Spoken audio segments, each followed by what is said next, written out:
大家好，我係香港曙光工房 Aloha Studio 嘅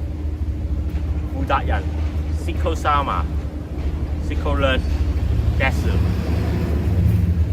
我今日7月企喺呢度小樽站，係想同大家講聲唔好意思。事情係咁嘅，關於 Hololive 需與風停拉近，小樽地區虛擬主播西普咪咪，台灣遊戲主播阿傑，以及台灣虛擬主播專業大柯，呢4個亞洲創作者嘅工資事宜，點解呢2個月冇消息呢？其實原因就係我哋工作室都係受害者，係我哋嗰個上游嘅德國發行公司 Aerosoft， 即係將呢個 Project Lumazu 喺 Steam 賣錢嗰間德國公司，將呢啲亞洲主播嘅工資喺度用數據原因去卡住。根據我哋工作室喺2025年1月簽嘅 Project Lumazu 嘅發行合同裏邊，第2條裏邊寫住公關開支係應該要由 Aerosoft 發行方去承擔。第2，根據2026年嘅新增清明，係明確將我工作室嘅分紅同廣州車輛製作方衝急車輛製作嘅分紅係分開嘅，而且我嘅分紅係主要集中喺開發費嘅償還裏邊，即係話我30%就算賣咗2000份，我都係要還錢俾 Aerosoft 嘅。之後我係零，然後呢，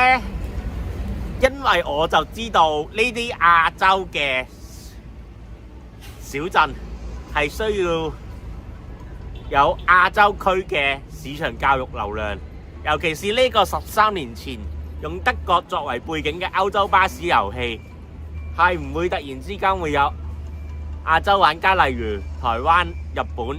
韓國、香港嘅玩家會留意。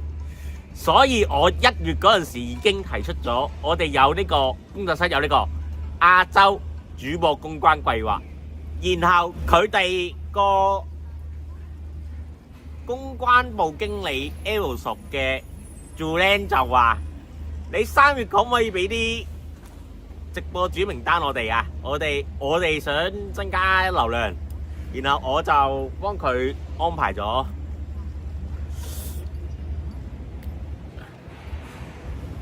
包括阿傑、西普、咪咪同埋傾緊嘅 Hololive 嘅拉登嗰度公關嘅事情，然後透過4月嘅亞洲4位直播創作者嘅公關活動，我哋工作室收到大概20萬嘅曝光，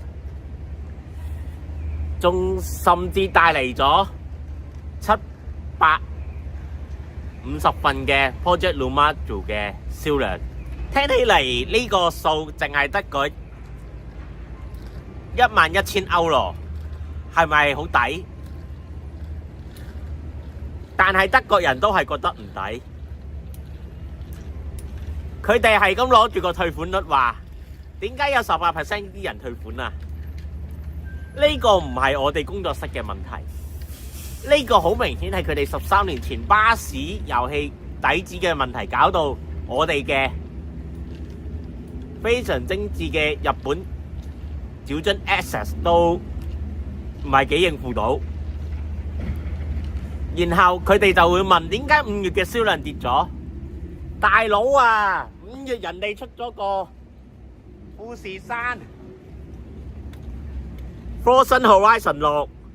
你覺得我哋 Studio 可以唔使錢嘅前提下打贏佢哋咩？同埋講個殘酷嘅真相 ，Aerosoft